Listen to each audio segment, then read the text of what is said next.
ಸನ್ಮಾನ್ಯ ಸಭಾಧ್ಯಕ್ಷರೇ, ನಾನು 3 ಪ್ರಶ್ನೆಗಳನ್ನು ಕೇಳಿದ್ದೇನೆ. ಅದರಲ್ಲಿ ಮೊದಲನೇ ಪ್ರಶ್ನೆ, ಈ 2 ಕಾರ್ಖಾನೆಗಳ ಕೊಳಚೆ ನೀರನ್ನು ಹರಿಹರ ತಾಲೂಕಿನ ಚಿಕ್ಕಬಿದಿರಿ ಗ್ರಾಮದ ಹದ್ದಿಗಿಡದ ಹಳ್ಳ ಹಾಗೂ ಸಾರಥಿ ಗ್ರಾಮದ ಹಳ್ಳದಲ್ಲಿ ಬಿಟ್ಟಿದ್ದಾರೆ ಅಂತಕ್ಕಂಥ ಪ್ರಶ್ನೆ ನಾನು ಕೇಳಿದ್ದೀನಿ. ಅದಕ್ಕೆ ಉತ್ತರದಲ್ಲಿ 26/1 ಅಂದರೆ ಮೊನ್ನೆ ವಿಜಯನಗರ ಪ್ರಾದೇಶಿಕ ಅಧಿಕಾರಿಯು ಶಾಮನೂರ್ ಶುಗರ್ಸ್ ಲಿಮಿಟೆಡ್ ಮತ್ತು ಇಂಡಿಯನ್ ಕೇರ್ ಪವರ್ ಲಿಮಿಟೆಡ್ 2 ಘಟಕಗಳನ್ನು ವೀಕ್ಷಿಸಿದ್ದು, ಪರಿವೀಕ್ಷಣೆ ಸಮಯದಲ್ಲಿ ಶಾಮನೂರ್ ಶುಗರ್ಸ್ ಲಿಮಿಟೆಡ್ ಘಟಕವು ಕಾರ್ಯನಿರ್ವಹಿಸುತ್ತಿದ್ದಿಲ್ಲ ಅಂತೇಳಿ ಕೊಟ್ಟಿದ್ದಾರೆ. ಅಂದರೆ ಅವರು ಅದರ ಜೊತೆಗೆ ಅವ್ರು ಹೇಳಿದ್ದಾರೆ 2 ವರ್ಷದಿಂದ ಯಾವುದೇ ಕಂಪ್ಲೇಂಟ್ ಬಂದಿಲ್ಲ ಅಂತ. ಇನ್ನು ಒಂದು ಶುಗರ್ ಫ್ಯಾಕ್ಟ್ರಿ ನಿಂತಿದೆ, ಅನ್ಸೀಸನ್ನಲ್ಲಿ ಶುಗರ್ ಫ್ಯಾಕ್ಟ್ರಿ ನಿಂತಿರುತ್ತೆ. ಅದರ ಮುಂದೆ ಉತ್ತರದಲ್ಲಿ ಹೇಳ್ತಾರೆ, ಇಂಡಿಯನ್ ಕೇನ್ ಪವರ್ ಲಿಮಿಟೆಡ್ ಡಿಸ್ಟಿಲರ್ಸ್ ಸದರಿ ಘಟಕದಿಂದ ತ್ಯಾಜ್ಯ ನೀರನ್ನು ಹದ್ದಿನ ಗಿಡಗ ಹಳ್ಳಕ್ಕೆ ವಿಸರ್ಜಿಸಿರುವುದು ಕಂಡು ಬಂದಿರುತ್ತದೆ. ಅಂದರೆ ಹಳ್ಳಕ್ಕೆ ವಿಸರ್ಜಿಸಿರುವುದು ಕಂಡು ಬಂದಿರುತ್ತದೆ. ವಿಸರ್ಜಿಸಲಾದ ನೀರು ಚಿಕ್ಕಬಿದಿರಿ ಸೇತುವೆ ಮುಖಾಂತರ ಹರಿದು ತುಂಗಭದ್ರಾ ನದಿಯ ಬಳಿ ಇರುವ ಕಲ್ಲೇಶ್ವರ ದೇವಾಲಯದ ಬಳಿ ಸಂಗ್ರಹವಾಗಿರುತ್ತದೆ. ಎಲ್ಲಾದರೂ ಹಳ್ಳ ಒಂದು ದೇವಸ್ಥಾನದ ಮುಂದೆ ಸಂಗ್ರಹ ಆಗ್ಲಿಕ್ಕೆ ಸಾಧ್ಯ ಇದೆನಾ? ಹಳ್ಳಕ್ಕೆ ಈ ಗಲೀಜು ಆರೋಗ್ಯಕ್ಕೆ ಹಾನಿಕರವಾದಂಥ ನೀರನ್ನು ಬಿಡಲಿಕ್ಕೆ ಸರ್ಕಾರ ಅನುಮತಿ ಕೊಟ್ಟಿದೆನಾ? ಓಕೆ ಸ್ವಾಮಿ, ಏನು ಇವರು ಈ 2 ಕಾರ್ಖಾನೆಗಳವರು, ನಾನು ಅಲ್ಲಿ ಶಾಸಕ, ನಾನು ನೋಡಿದ್ದೀನಿ. ಹಳ್ಳದ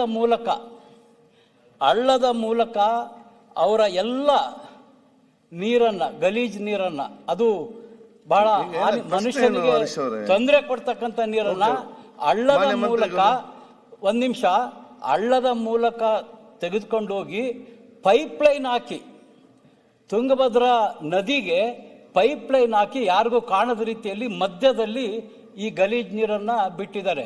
ಆಮೇಲೆ ಇನ್ನೂ ಹರಪನಹಳ್ಳಿಯ ಶಾಸಕರು ಇಲ್ಲ. ಇನ್ನು 2 ತಿಂಗಳಲ್ಲಿ 1 ಕಿಲೋಮೀಟ್ರ್ ಮುಂದೆ 130 ಹಳ್ಳಿಗೆ ಕುಡಿಯೋ ನೀರಿನ ವ್ಯವಸ್ಥೆ ಪ್ರಾರಂಭ ಆಗ್ತದೆ. ಈ ನನ್ನ 3 ಪ್ರಶ್ನೆಗೆ ಉತ್ತರ 100ಕ್ಕೆ 100 ಸುಳ್ಳು, 100ಕ್ಕೆ 100 ಸುಳ್ಳು.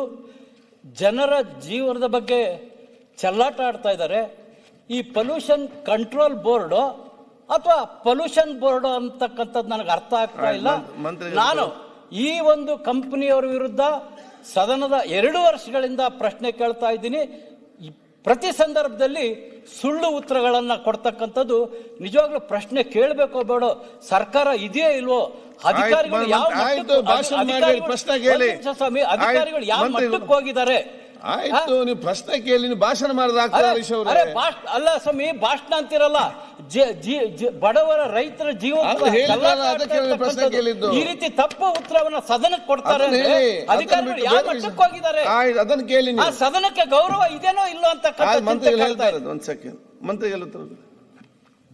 ಸನ್ಮಾನ್ಯ ಸಭಾಧ್ಯಕ್ಷರೇ, 2 ಕಾರ್ಖಾನೆಗಳಲ್ಲಿ ಶಾಮನೂರ್ ಶುಗರ್ಸ್ ಈಗಾಗಲೇ ಅವ್ರ ಹಂಗಾಮ ಮುಕ್ತಾಯ ಆಗಿದ್ಮೇಲೆ ಆ ಕಾರ್ಖಾನೆ ಈಗ ಬಂದಾಗಿದೆ. ಇನ್ನೊಂದು ಏನು ಕಾರ್ಖಾನೆ ಇದೆ, Indian cane power limited Samson distilleries, ಅದು ಕಾರ್ಯನಿರ್ವಹಿಸ್ತಾ ಇದೆ.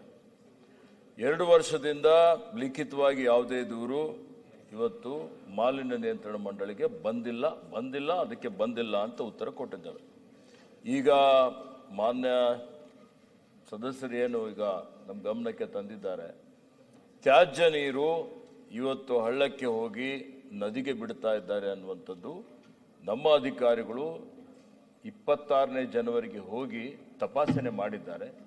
ತಪಾಸಣೆ ಮಾಡಿ ಅಲ್ಲಿ ತ್ಯಾಜ್ಯ ನೀರು ಇದ್ದಿದ್ದು ಕಂಡು ಬಂದಿದೆ. ಅದರ ಮಾದರಿಗಳನ್ನು ಸಂಗ್ರಹಣೆ ಮಾಡಿದ್ದಾರೆ.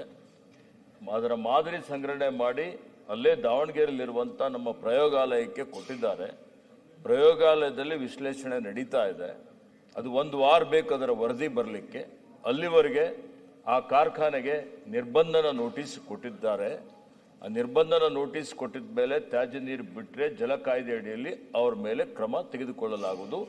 ಮತ್ತು ಈಗ ನಮ್ಮ ಪ್ರಯೋಗಾಲಯದಲ್ಲಿ ನಾವೇನು ಈಗಾಗಲೇ ಮಾದರಿ ಸಂಗ್ರಹಣೆ ಮಾಡಿದ್ದೇವೆ ಅದರ ವರದಿ ಬಂದ ಮೇಲೆ ಕಲುಷಿತ ನೀರು ಅಂತೇಳಿ ಹೇಳಿ ಅದಕ್ಕೆ ಪ್ರೂವ್ ಆದರೆ ಅವ್ರ ಮೇಲೆ ಕಾನೂನು ರೀತಿಯ ಕ್ರಮ ಜರುಗಿಸ್ತೀವಿ ಅನ್ನುವಂಥ ಮಾತನ್ನು ಹೇಳಿಕೆ ಬಯಸ್ತೇನೆ.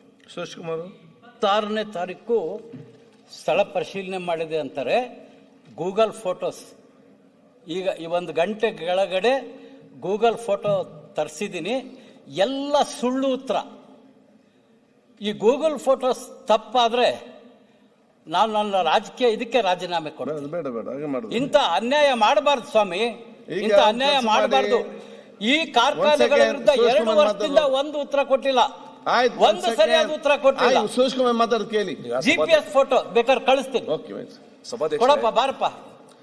ಈಗಾಗಲೇ ನ್ಯಾಯಾಂಗ ಹೈಕೋರ್ಟು ಮತ್ತು ಸರ್ವೋಚ್ಚ ನ್ಯಾಯಾಲಯ ಕರ್ನಾಟಕದ ನದಿಗಳ ಪರಿಸ್ಥಿತಿನ ಅವರು ವಿಶ್ಲೇಷಣೆ ಮಾಡಿ ಎಲ್ಲ ನದಿಗಳು ಯಾವ ರೀತಿ ಪೊಲ್ಯೂಟ್ ಆಗಿವೆ, ವಿಶೇಷವಾಗಿ ಕಾರ್ಖಾನೆಗಳಿಂದ ಮತ್ತು ಸ್ಥಳೀಯ ಸಂಸ್ಥೆಗಳಿಂದ ಬರ್ತಿರೋ ತ್ಯಾಜ್ಯದ ಅಂತ ಮಾಡಿದ್ದಾರೆ.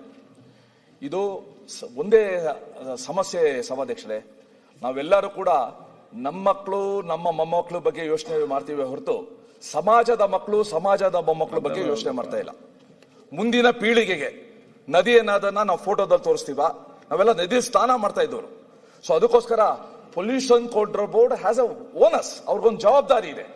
ಇವರು ಕ್ವಶನ್ ಹಾಕದ ಮೇಲೆ ಇಲಾಖೆಯವರು ಜನವರಿಯಲ್ಲಿ ಹೋಗಿ ಅವ್ರ ಪರಿಶೀಲನೆ ಮಾಡಿದೆಯಲ್ಲ, it shows the failure of the system.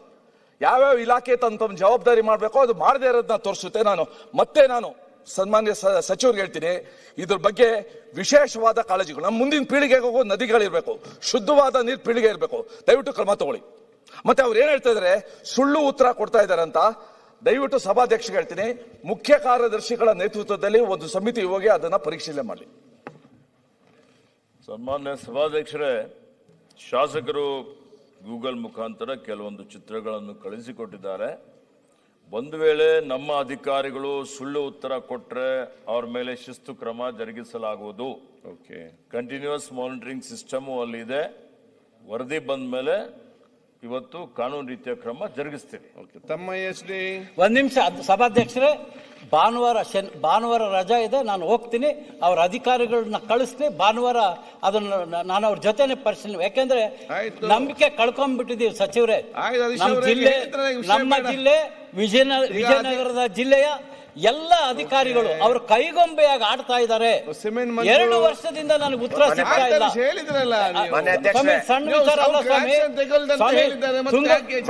Tungabhadra ನದಿಯಲ್ಲಿ 100 ಕುಡಿಯೋ ನೀರಿನ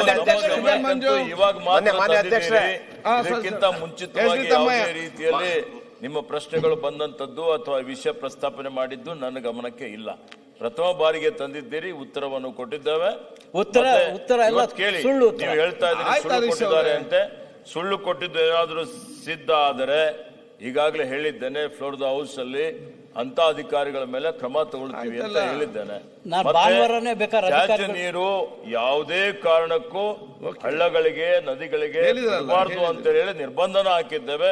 0 ಡಿಸ್ಚಾರ್ಜ್ ಸಿಸ್ಟಮ್ ಅಳವಡಿಸಿಕೊಂಡಿದ್ದೇವೆ ಅನ್ನುವಂಥದ್ದು ವರದಿಯಲ್ಲಿ ಕೊಟ್ಟಿದ್ದಾರೆ. ಗೂಗಲ್ ಫೋಟೋ ಕೊಟ್ಟಿದ್ದೀರಿ. ಇದರ ಬಗ್ಗೆ ಮುಂದಿನ ಕ್ರಮ ತೆಗೆದುಕೊಂಡು ನಿಮಗೆ ಮಾಹಿತಿ ಕೊಡ್ಲಿಕ್ಕೆ ಹೇಳ್ತೀನಿ. ನ್ಯೂಸ್ ಫಸ್ಟ್, ನಿರ್ಭೀತಿಯಿಂದ ನಿಮ್ಮ ಪರವಾಗಿ.